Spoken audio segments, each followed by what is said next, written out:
Next என்ன பார்க்க போகிறோம் அப்படின்னா branches of accounting. Branches of accounting depending and informational needs of various user of accounting information several branches are sub field of accounting have been developed. இதில் என்னென்ன அக்கௌண்டிங்ஸ்லாம் இருக்குது, various பிரான்ச்சஸ்லாம் இருக்குல்ல, அது என்னெல்லாம் அப்படின்னா financial accounting, cost accounting, management accounting, social responsibility accounting, human resource accounting. Financial accounting அப்படின்னா என்னென்னா, இதில் it involve recording of financial transaction and events. இதில் வந்து அதே மாதிரி என்னென்னா ஃபினான்ஷியல் டிரான்சாக்ஷனும் ஈவெண்ட்ஸும் இருக்கும். அப்புறம் ஹிஸ்டாரிக்கல் நேச்சர் ரெக்கார்ட்ஸ் எல்லாம் வந்து எப்போ நம்ம மெயின்டைன் பண்ணுவோம்ல ஃபினான்ஷியல் அக்கௌண்டிங்கில், அதே மாதிரி தான் அந்த டிரான்சாக்ஷனை ரெக்கார்ட் பண்ணுறது, கிளாஸிஃபை பண்ணுறது, சம்மரைஸ் பண்ணி வைக்கிறதுக்கு பேர் தான் ஃபினான்ஷியல் அக்கௌண்டிங். அப்புறம் வந்து இந்த ஃபினான்ஷியல் அக்கௌண்டிங்கில் வந்து நம்ம வந்து என்னெல்லாம் ப்ரிப்பேர் பண்ணுவோம் அப்படின்னா, trading account, profit and loss account prepare பண்ணுவோம், இன்கம் ஸ்டேட்மெண்ட், அப்புறம் பேலன்ஸ் ஷீட்டு, இதெல்லாம் வந்து நம்ம ப்ரிப்பேர் பண்ணுவோம். அப்புறம் இந்த trading and profit and loss account வந்து எதுக்காக யூஸ் ஆகுது அப்படின்னா, ப்ராஃபிட் ஆர் லாஸ் என்ன அப்படின்னு தெரிஞ்சுக்கிட்டதுக்கு தான் இந்த ஃபினான்ஷியல் அக்கௌண்டிங். அப்புறம் வந்து பேலன்ஸ் ஷீட் அப்படிங்கிறது எதுக்காக அப்படின்னா, ஃபினான்ஷியல் பொசிஷன் என்ன அப்படிங்கிறது, அந்த பர்டிகுலர் டேட்டில் ஃபினான்ஷியல் பொசிஷன் என்ன அப்படிங்கிறத தெரிஞ்சுக்கிட்டதுக்காக.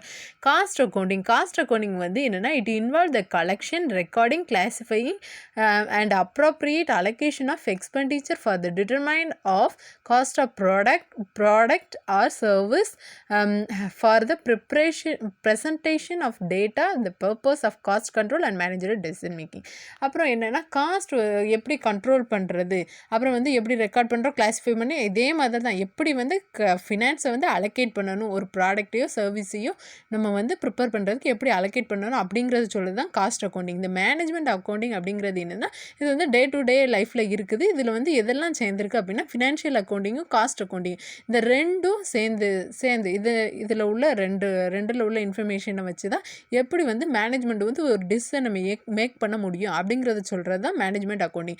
அடுத்து வந்து சோசியல் ரெஸ்பான்சிபிலிட்டி அக்கௌண்டிங் அப்படிங்கிறது என்ன அப்படின்னா, இது வந்து எதுக்காக is concern with the presentation of accounting information by business entities and other organisation from the view point of society, social cost incurred such as environmental pollution by the entire.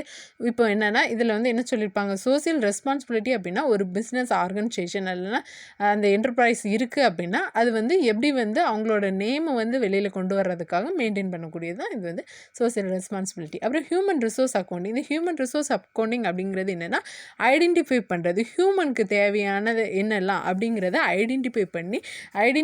Identify பண்ணி கொடுக்குறது, அந்த என்டர்பிரைஸ்க்கு தேவையானது வந்து சொல்கிறது தான் human resource accounting. அப்புறம் வந்து என்ன பார்க்க போகிறோம் அப்படின்னா, பேசிஸ் ஆஃப் அக்கௌண்டிங் 3 பேசிஸில் இருக்குது. Cash basis, accrual basis, mixed or hybrid basis. Cash பேசிஸில் என்ன அப்படின்னா, இதில் வந்து ஒன்லி கேஷ் ரிசிப்டும் கேஷ் பேமெண்ட்டையும் தான் நம்ம வந்து ரெக்கார்ட் பண்ணுவோம். அதே மாதிரி என்ன அப்படின்னா, இதில் வந்து கிரெடிட் டிரான்சாக்ஷனை ரெக்கார்ட் பண்ண மாட்டோம். Any income, any expenditure, any asset purchased, இதுக்கெல்லாம் நம்ம கேஷ் பே பண்ணியிருப்போம். அதுக்கு அந்த லைபிலிட்டி ஏதாவது வாங்கியிருந்தால் அதுக்கு கேஷ் வந்து நம்ம வந்து ப்ரொவைட் பண்ணியிருப்போம். அது தான் வந்து கேஷ் பேசிஸ். இதில் only cash transaction, cash payment தான் இதில் வந்து ரெக்கார்ட் ஆகும். அப்புறம் அக்ரூவல் பேசிஸ். இந்த அக்ரூவல் பேசிஸில் என்ன அப்படின்னா, ரெவன்யூ ரிசீவ் பண்ணது. அதுக்கப்புறம் என்னென்னா, ரெவன்யூ ரிசீவ் பண்ணது, நம்மளுக்கு வந்திருக்கக்கூடிய இன்கம், எக்ஸ்பெண்டிச்சர், இதுக்கெல்லாம் நம்ம பெய்ட் பண்ணது, அசட் ஏதாவது பர்ச்சேஸ் பண்ணோம்னா அதுக்கு கேஷ் பே பண்ணியிருக்கலாம், பண்ணாமலும் இருந்திருக்கலாம், லைபிலிட்டி ஏதாவது இருந்திருக்கலாம். இதெல்லாம் வந்து பண்ணுறதுக்கு பேர் தான் அக்ரூவல் பேசிஸ். அதுக்கப்புறம் Indian companies act 2013 under section 128 subsection 1 வந்து என்ன சொல்லுது அப்படின்னா, எல்லா அக்கௌண்டிங் ரெக்கார்ட்ஸையும் என்ன பண்ணணும் அப்படின்னா, அக்ரூவல் பேசிஸில் தான் மெயின்டைன் பண்ணியிருக்கணும் அப்படின்னு சொல்லுது. அப்புறம் ஹைப்ரிட் ஆர் மிக்சட் பேசிஸ் வந்து என்ன அப்படின்னா, இந்த ரெண்டோட காம்பினேஷன், கேஷ் பேசிஸோடையும் அக்ரூவல் பேசிஸ், இந்த ரெண்டும் கலந்தது தான் hybrid or mixed basis. Next வந்து என்னென்னா, யூசர் ஆஃப் அக்கௌண்டிங் இன்ஃபர்மேஷன். இந்த அக்கௌண்டிங் இன்ஃபர்மேஷன் வந்து யாருக்கெல்லாம் தேவை அப்படின்னா, 2 பேருக்கு தேவை. யாரெல்லாம் அப்படின்னா, இன்டர்னல் யூசர், எக்ஸ்டர்னல் யூசர். அந்த இன்டர்னல் யூசர் யார், எக்ஸ்டர்னல் யூசர் யாருன்னு பார்க்க போகிறோம். இன்டர்னல் யூசர் அப்படிங்கிறது யாருன்னா, owner, management, employee. External user அப்படிங்கிறது யாருன்னா, creditor and financial institution, investor, customer, tax authority and regulatory body, government, researcher, general public. Owner அப்படிங்கிறது யார் அப்படின்னா அந்த பிஸ்னஸில் அவரோட முதல்ல போடக்கூடிய அவர் தான் the owner of a business provide capital to be used in the business. இவருக்கு கண்டிப்பாக என்னது அந்த பர்டிகுலர் டேட்டில் அந்த ஃபினான்ஷியல் பொசிஷன் என்ன அப்படிங்கிறத தெரிஞ்சுக்கணும். அதுக்காக இவருக்கு ஃபினான்ஷியல் இன்ஃபர்மேஷன் நீடட். மேனேஜ்மெண்ட்டுக்கு எதுக்காக தெரியணும்?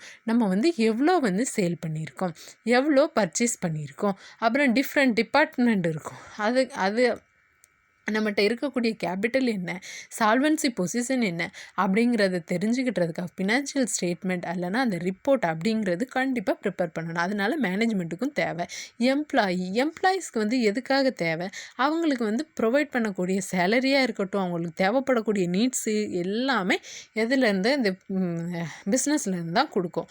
அதனால என்ன அப்படின்னா அவங்களுக்கு கொடுக்கக்கூடிய ரெமுனரேஷன் என்ன, அந்த ஒர்க்கிங் கண்டிஷன் என்ன, ரிட்டைர்மெண்ட் பெனிஃபிட் என்ன, இதெல்லாம் அந்த ஒரு ஒர்க் பண்ணுறோம் அப்படின்னா அந்த பிஸ்னஸ் என்டர்பிரைஸில் உள்ளது அவங்களும் தெரிஞ்சிருக்கணும். அப்புறம் எக்ஸ்டர்னல் யூசர் வந்து யாரெல்லாம் அப்படின்னா first creditor and financial institution.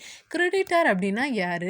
நம்ம வந்து என்ன பண்ணியிருப்போம் அப்படின்னா ஒரு பிஸ்னஸ் ஸ்டார்ட் பண்ண போகிறோம் அப்படின்னா நம்மளே நம்மளோட ஓன் கெப்பாசிட்டியில் கேபிட்டலை வச்சு தொடங்கியிருப்போம், இல்லைன்னா யாருக்கிட்டையாவது லோன் வாங்கி பண்ணியிருப்போம். அவங்ககிட்ட இருந்து அந்த பிரின்சிபல் அமௌண்ட் அதனால அவங்களுக்கும் நம்மளோட பொசிஷன் என்ன அப்படிங்கிறத தெரிஞ்சுக்கிடணும்.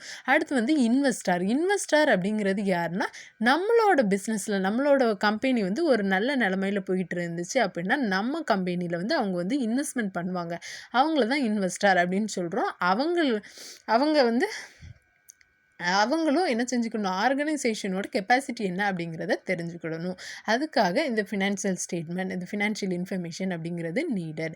அதுக்கப்புறம் அக்கௌண்டிங் இன்ஃபர்மேஷனுங்கிறது நீடட். அப்புறம் ஒவ்வொரு கஸ்டமரும் என்னென்னா அந்த பிராண்ட் நேம், அந்த கம்பெனி நல்லாயிருக்கும் அப்படிங்கிறது எதை பற்றி தெரிஞ்சுக்கிடுவாங்க, இந்த அக்கௌண்டிங் இன்ஃபர்மேஷனை வச்சு தான் தெரிஞ்சுக்கிட முடியும். அதனால கஸ்டமரும் அந்த ப்ராடக்ட் அண்ட் சர்வீஸை எப்படி இருக்குது அப்படிங்கிறத தெரிஞ்சுக்கிறதுக்கு இந்த அக்கௌண்டிங் இன்ஃபர்மேஷன் யூஸ் ஆகுது. அப்புறம் டேக்ஸ் பே பண்ணுறதுக்கு எவ்வளோ வந்து இன்கம் வந்திருக்கு, எவ்வளோ எக்ஸ்பென்சஸ் ஆகியிருக்கு, நம்மளோட ஃபினான்ஷியல் பொசிஷன் என்ன அப்படிங்கிறத தெரிஞ்சு டேக்ஸ் பே பண்ணதுக்கும் இந்த அக்கௌண்டிங் இன்ஃபர்மேஷன் தேவைப்படுது. கவர்மெண்ட்டுக்கு எதுக்காக அப்படின்னா அந்த ட்ரேட் அண்ட் இண்டஸ்ட்ரி வந்து எப்படி வந்து நம்ம அலோகேட் பண்ணியிருக்கக்கூடிய அந்த இப்போ ஒரு பிஸ்னஸாக இருக்கட்டும், என்டர்பிரைஸாக இருக்கட்டும், அது வந்து கவர்மெண்ட் என்ன பண்ணுவாங்க அப்படின்னா அவங்க அத்தாரிட்டி கொடுத்தா தான் நம்ம பிஸ்னஸை ஸ்டார்ட் பண்ண முடியும். அப்புறம் நம்மகிட்ட அளவுக்கு அதிகமாக இருக்கக்கூடிய ரிசோர்ஸஸை எப்படி வந்து அதை யூஸ் பண்ணியிருக்கோம் அப்படிங்கிறத கவர்மெண்ட் சொல்லியிருக்கணும். அப்புறம் ரிசர்ச்சருக்கு வந்து எதுக்கு தேவைப்படுது அப்படின்னா ஃபினான்ஷியல் ஸ்டேட்மெண்ட் எவாலுவேட் பண்ணுறதுக்கு தேவைப்படுது. அப்புறம் ஜென்ரல் பப்ளிக்கும் எதுக்காக அப்படின்னா இந்த கம்பெனி எப்படி அந்த எம்ப்ளாய்மெண்ட் அதெல்லாம் வந்து தெரிஞ்சுக்கிட்டுறதுக்காக என்டர்பிரைஸோட இந்த நிலைமை பற்றி தெரிஞ்சுக்கிட்டுறதுக்கு தான் இந்த அக்கௌண்டிங் இன்ஃபர்மேஷன் அப்படிங்கிறது தேவைப்படுது. நெக்ஸ்ட் வந்து என்னென்னா ரோல் ஆஃப் அன் அக்கௌண்டன்ட். ஒரு அக்கௌண்டண்டோட ரோல் வந்து என்ன? இவர் வந்து என்ன பண்ணுவார் அப்படின்னா an accountant designs the accounting procedure for an enterprise. He plays several roles in an organization as follows. முதல்ல அக்கௌண்டன்ட் அப்படிங்கிறது ரெக்கார்ட் கீப்பர். அவர் வந்து அந்த ரெக்கார்டை ப்ராப்பராக மெயின்டைன் பண்ணுற ஒரு ஃபினான்ஷியல் டிரான்சாக்ஷனை. Next provider of information to the management. அப்புறம் என்னென்னா மேனேஜ்மெண்ட்டுக்கு இன்ஃபர்மேஷனை ப்ரொவைட் பண்ணக்கூடியவர் யார் தான் அப்படின்னா இந்த அக்கௌண்டன்ட் தான். அப்புறம் என்னென்னா ப்ரொடக்டர் ஆஃப் பிஸ்னஸ் அசட். அப்புறம் அந்த சொத்துக்களுக்கு ஒரு பாதுகாப்பாக இருக்கக்கூடியவர் இவர் தான். ஏன்னா இவர் தான் என்ன செய்கிறார், அந்த அசட்டை வந்து என்ன செய்கிறாரு, மெயின்டைன் பண்ணக்கூடியது. அதனால தான் இவரை வந்து ஒரு product and access control over these assets. அதனால தான் இவரை வந்து ப்ரொடக்டர் அப்படின்னு சொல்லலாம். அப்புறம் ஃபினான்ஷியல் அட்வைசர். இவர் தான் வந்து என்ன சொல்கிறாரு அப்படின்னா எதில் வந்து எந்த மாதிரி இன்வெஸ்ட்மெண்ட் ஆப்பர்ச்சுனிட்டிஸ் இருக்குது, ஸ்ட்ராட்டஜிஸ் ஃபார் காஸ்ட் சேவிங் என்ன, கேபிட்டல் பட்ஜெட்டிங் என்ன, ப்ரொவிஷன் ஃபார் ஃப்யூச்சரில் எவ்வளோ கிடைக்கும், growth development, expansion of enterprise, இதெல்லாம் சொல்லக்கூடியது இவர் தான். அப்புறம் இவர் தான், அதனால தான் இவ்வளோ ஒரு ஃபினான்ஷியல் அட்வைசர் அப்படின்னு சொல்கிறோம். அடுத்து நெக்ஸ்ட்டு டேக்ஸ் மேனேஜர் அப்படின்னு ஏன் சொல்கிறோம் அப்படின்னா எப்படி வந்து டேக்ஸ் வந்து பே பண்ணலாம், அப்புறம் வந்து என்னென்ன எக்ஸப்ஷன் இருக்குது, என்னென்ன டேக்ஸ் பேர்டன் இருக்குது அப்படிங்கிறத சொல்லக்கூடியது இதுதான். அதனால தான் இவரை டேக்ஸ் மேனேஜர் அப்படின்னு சொல்கிறோம். Next public relation officer. இவர் வந்து என்ன சொல்கிறோம், the accountant provide accounting information to various interested user analysis as per the requirement. அப்புறம் வந்து என்னென்ன இன்ஃபர்மேஷன்லாம் தேவையோ அதெல்லாம் வந்து ப்ரொவைட் பண்ணுறது இவர் தான். அதனால தான் இவரை பப்ளிக் ரிலேஷன் ஆஃபீஸர் அப்படின்னு சொல்கிறோம். சரியா, இதோட இந்த சாப்டர் முடிஞ்சிச்சு. இதோட ஆன்சர் வந்து இந்த கொஸ்டின் ஆன்சர் நான் சொல்கிறேன். இந்த லெசன் ரொம்ப இம்பார்ட்டன்ட். இந்த 3 லெசனில் உள்ள தியரிஸை படித்தா தான் சம்மு வந்து பண்ண முடியும். அதனால் theory very very important. Thank you.